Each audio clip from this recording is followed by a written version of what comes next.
Yo, welcome to Trippy Commentaries and our 2014 E3 coverage. I don't know about you guys, but I'm definitely very excited to talk about a lot of these games now that we have this next gen of consoles really kind of reaching that peak graphically. We're seeing a lot of these games that we definitely want to get our hands on and, of course, talk about here in this little recap of what we've seen so far in days 1 and 2 of this year's E3. I'm RJ. I'm joined by Justin. Yo, what's up? Kyle. What's going on? And live from the Redwood Forest near Los Angeles, California, is Corey. What's up, buddy? Not much, guys. Out here checking out the E3 coverage and looking for Sasquatch. Yes, hopefully you can find them. Definitely will be checking your Twitter feed tomorrow to see if you get a snap picture of the beast. But enough of that. Let's go ahead and get right into this E3. We're going to start off talking about all the games that, of course, impressed us and definitely caught our eye for multiple consoles, not only the next gen, but of course we still have a ton of games coming out for the current gen and kind of coming out for both there. Yeah. We'll start off with the new Call of Duty Advanced Warfighter. This one is going to be on the next-gen consoles as well as the current-gen consoles, so don't look for anything huge as far as updated gameplay or anything like that. Justin, I know you've kind of wanted vehicles to be involved in the multiplayer in the game. Absolutely. Doesn't look like we're going to get it right now. Are you at least excited about it? Anything you're looking forward to with that? The graphics, you got to say they do look considerably sharper on the next-gen consoles. It's nothing that would make me want to go out and buy one right away, but, seeing as every year they have to come out with a Call of Duty and they kind of have to meet that quota every November. You know it's coming. Yeah. So. And it works too, I'm right? always excited to play the new Call of Duty, no doubt. Yeah, for me particularly, I'm definitely excited to play the multiplayer aspect. They're kind of moving further and further into futuristic gameplay we're seeing here with this series, and this one takes it even further. What do you think about this new one, Kyle? I'm pretty stoked for every Call of Duty that comes out. I've always been a fan of the actual single-player gameplay. I like all the theatrical scenes that they have in it, and usually has a pretty good storyline that's pretty consistent. Yeah. It's going to be interesting. This one takes place in 2054.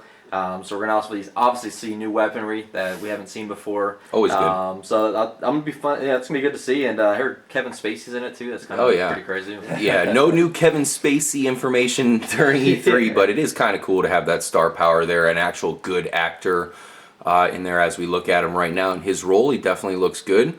Corey, as far as multi-console games here, which ones are standing out to you right now? Well, the Arkham Knight, that's going to be a good one. I understand that one may end up being a console exclusive, perhaps, though. Right now, technically, it's an exclusive to Xbox. I think we all expect it to be eventually released on the PlayStation. Yeah. Probably not even that far off of the Xbox release there, but as of right now, it is an Xbox exclusive. What else you got, Corey? I'm looking forward to the new Mortal Kombat X. We saw a trailer earlier in the week before E3 that showed off Scorpion and Sub-Zero, which of course we covered here on Trippy Commentaries. We saw the introduction of 2 new characters in a trailer this week. One fighter, a woman who controls what looks like bees or flies or something. And another character it's like a big giant golem troll thing, and he's got a little guy that rides on his back, kind of like Master Blaster from the Mad Max series of movies. Yes. I thought that was pretty cool. They showed off interactive environments, some new moves. Really nice backgrounds to those the battle arenas. I really like what they're doing with that game for sure. Yeah. And from what I understand, the graphics and everything are supposed to be top-notch. Justin, I know you're a big fan of Mortal Kombat. What all are you looking forward to as far as that? Well, as we covered on the, our instant reaction to the trailer debut, always looking forward to the new fatalities. Hopefully they bring back some of the old ones like animalities and babalities, and especially the stage fatalities. Those are also my personal favorite. The storyline in the last Mortal Kombat, which was 9, I believe, the reboot, the story mode was really excellent, and I hope they continue on that storyline. Yeah, and so far they definitely showed us some fatalities. It's nice that they know the fans want to see that. Yep. They're giving it to us right away. And we got to just point out that they're really taking a lot of things from the Injustice game there and putting it in this new Mortal Kombat, which is genius. That game to me was near perfection. And, Yeah, the destroyable environments are usable. Like you see Sub-Zero turn that, like we said again on the Tree preview, limb. the tree limb turns into like a, an ice spear. It's pretty sick. So Awesome. seeing what they're gonna do with that, it's gonna be interesting. Corey, I didn't see any additional characters. I know I was looking in the backgrounds. Is there anybody else that you expect them to maybe mention here sometime soon? Yeah, I expect maybe we might see the reintroduction of a character from, I believe, Mortal Kombat 4, Havoc. He was a cleric or something like that. He's actually in the ending to Mortal Kombat 9. I'm pretty sure it's Noob Saibot's ending or something. But they mentioned him in there. They mentioned Shinnok. Definitely expect those two to make an appearance in the series along with the, all the old classics. The one thing we should mention here is that's another game that, of course, will be released on the current and next-gen consoles. So don't look for any really big-time next-gen things, but this is a fighting game, and this is one of those games we can actually look at the gameplay trailers that they've now shown us and be 100% confident that they're going to give us what we want with that one. And there's really not much to say other than that's going to be a top-flight title when it's released. Yeah, that's what we hope. I mean, sometimes when you get these trailers where it's not gameplay footage, actual gameplay footage, kind of leaves you guys thinking, well, maybe are they just trying to, they're trying to reel me in here, and then I'm gonna be disappointed when I get it, or is this gonna really be legit? Maybe they want to save it. So, but it's Mortal Kombat. Either way, it's gonna be good. It's always fun to play, and I can't wait for it to come out. Definitely, this one looks like the best one yet. I don't think I'm really going too far on a limb saying that. Just what they've shown us so far now with these new gameplay trailers, it definitely solidifies my hype for the game. There's another game that they showed off called No Man's Sky. This is one that definitely caught my eye because you can fly from to multiple planets. They were showing dinosaurs. It was really pretty epic looking. It kind of looked too bright though. I don't know about the art style. I don't know. As I was looking at it, I'm like, it's really creative because they're creating a world. So like I saw like green like gas like over like a water area, and it seemed really creative how they did the layout of some of the lands that you can go to. The dinosaurs, all kind of crazy animals walking around and stuff. And then the flying aspect, it looks like a great first person flyer simulator, which is awesome. We've been kind of waiting for something really good like that. I keep saying they need to bring back Top Gun from the original Nintendo, so we can do some dog fights. But it's good to see this one coming out. Star Fox is coming out as well, so we do have some of these flying games coming back out for us to play. And like I said, I just think this game looks really creative. And like you said, man, do able to fly from like world to world. We've been dying for a game like that. Always something that I've wanted to see in a game for a long time, ever since the Phantasy Star series for the Sega Master System, where you can go from planet to planet, but you can never obviously fly seamlessly from one to the next. That's something that this game apparently might be bringing to the table. We did see the new Grand Theft Auto 5 graphics for this new system. They are going to release it. They showed it for the PlayStation. Obviously, we assume that it will be released on the Xbox One as well. But they did show off the PlayStation 4 graphics. I did not notice a whole lot different. Kind of a disappointing trailer, if you ask me, because they didn't announce anything new. I do expect them to have some sort of, perhaps, DLC at that point to bundle up with that game. But was there anything you were impressed with that? What if they hold off the jetpack until the next gen system? Very possible. That could be the reason why. They could save that to make people like us, who have already beaten the game and we're on this epic journey to try to find a jetpack like a lot of other people, and they're like, let's wait and make them actually get on the next gen system, and that way, it makes them actually have to buy it and play it and beat 100% again and do all that. But I hope not. But it's the same game. We'll see a little better graphics, but it's a great game regardless of if it's a little crisper. It's really not that big of a deal to me. Yep. Yeah. Justin, I know you've defeated the game.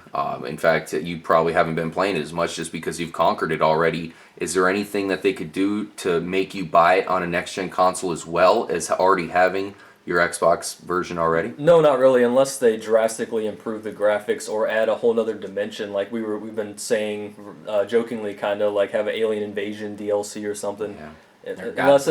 Exactly, Godzilla, that'd be awesome. But unless that happens, I don't really see myself spending another $60-$70 just to play the same game. What if over. the multiplayer is better though? Because I know a lot of people have kind of complained about the multiplayer. I didn't really care for it at first. It did get better as they started adding some things and fixing some things. Yeah. If the multiplayer is like on a greater scale, like if there's more stuff to do, if they add some stuff to the game like that, then I would definitely probably pick it up because That would the be a good game's selling just point. fun to play regardless. So That if it I'm is. gonna have the next generation system, it's gonna be good to be able to play the game on. Yeah, the multiplayer, in my experience, was actually a lot of fun. I probably spent more time on the multiplayer than I did beating the storyline. So I Yeah. got pretty far into it, and I really never experienced any glitches.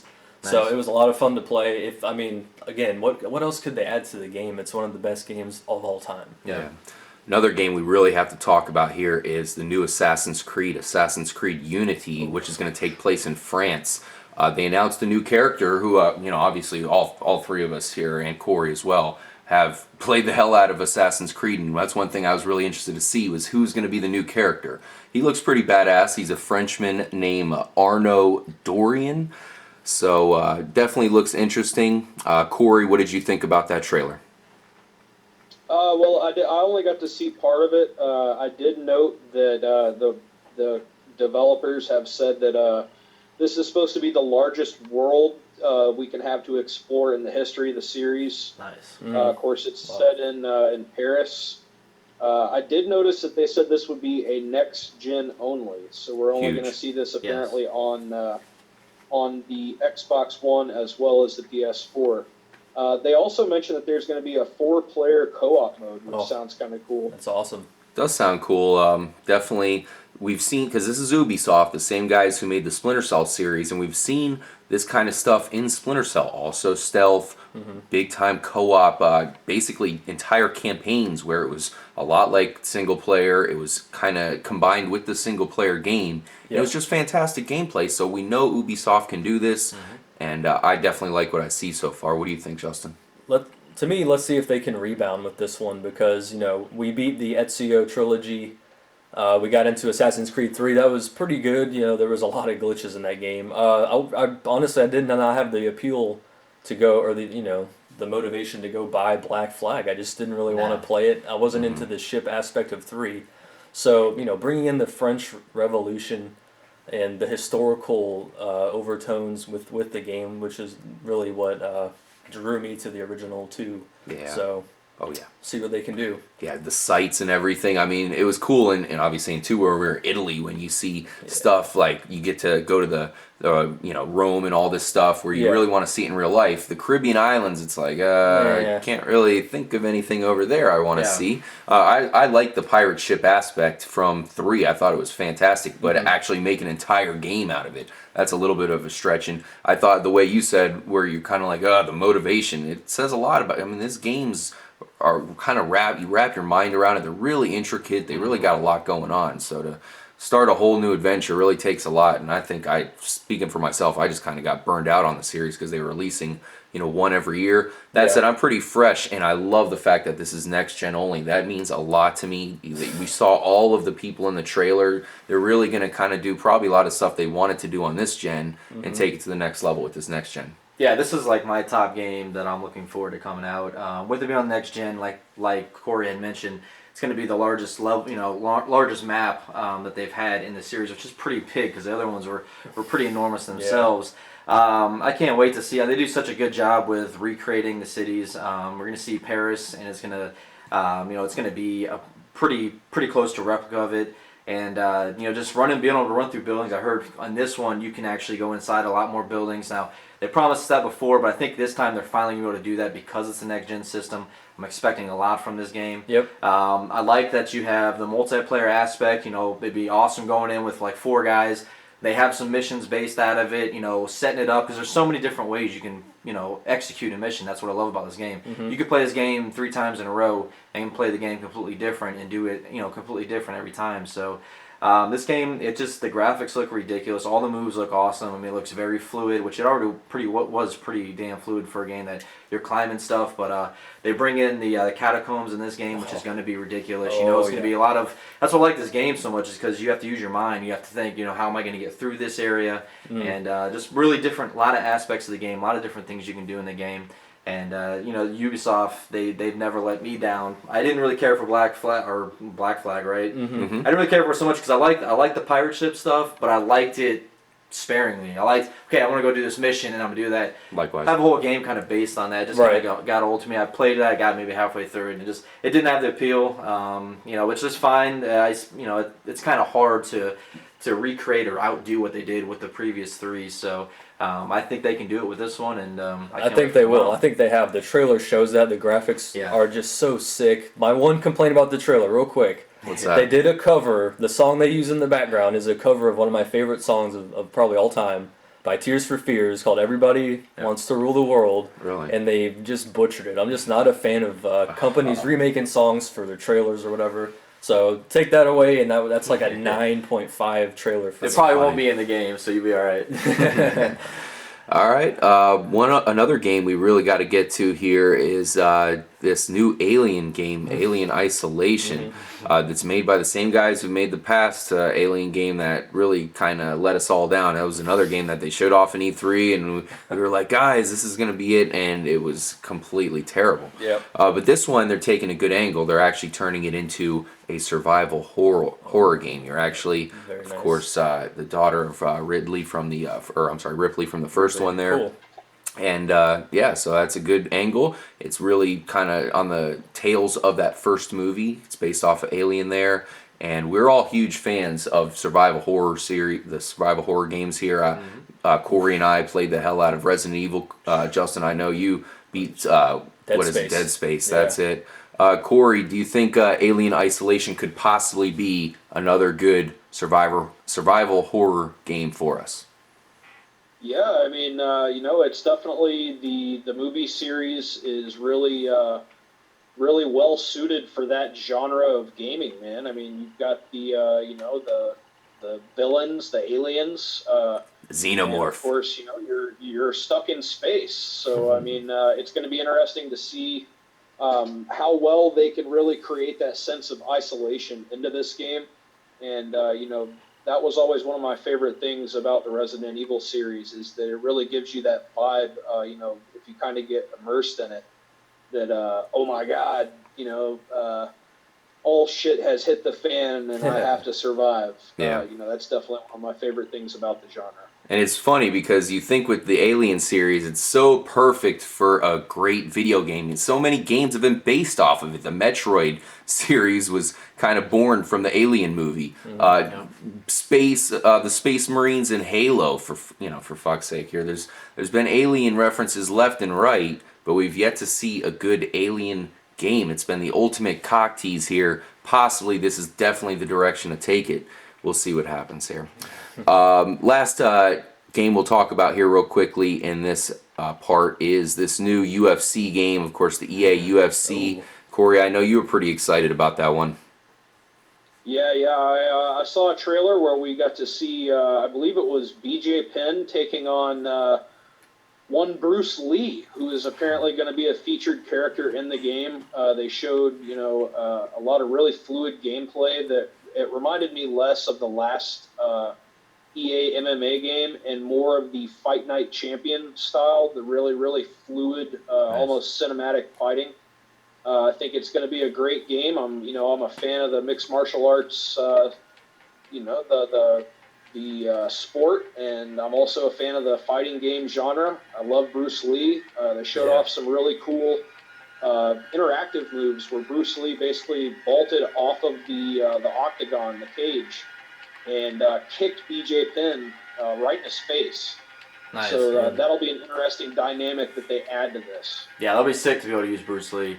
To me, they need to make the game smooth, like you said. Hopefully, this one is a little smoother. The other ones, to me, are kind of glitchy a little bit when they go to like grab guys. And, A little bit clunky. A little bit, yeah. Not really well done. If it does have kind of the same engine as the Fight Nights games, which I thought were great. I thought you could get in sparring matches real close to each other and it looked pretty fluid. If they can kind of bring that element into it, I think it will be a good game, and I actually might check it out and play it, especially if you can use Bruce Lee. I'm a sucker for Bruce Lee. I'm a huge fan. So the thought of having him in a fighting game is really all we need, especially in a UFC dynamic here where we can kick, we can punch, we can do anything we pretty much want. So we're definitely looking forward to that one. Thank you guys for joining us for this part. Make sure to stay tuned because we still have some more multi-console games to get to, A lot of games. as well as the Xbox games, PlayStation, the Wii, all kinds of crazy stuff. Thank you for joining us and stay tuned.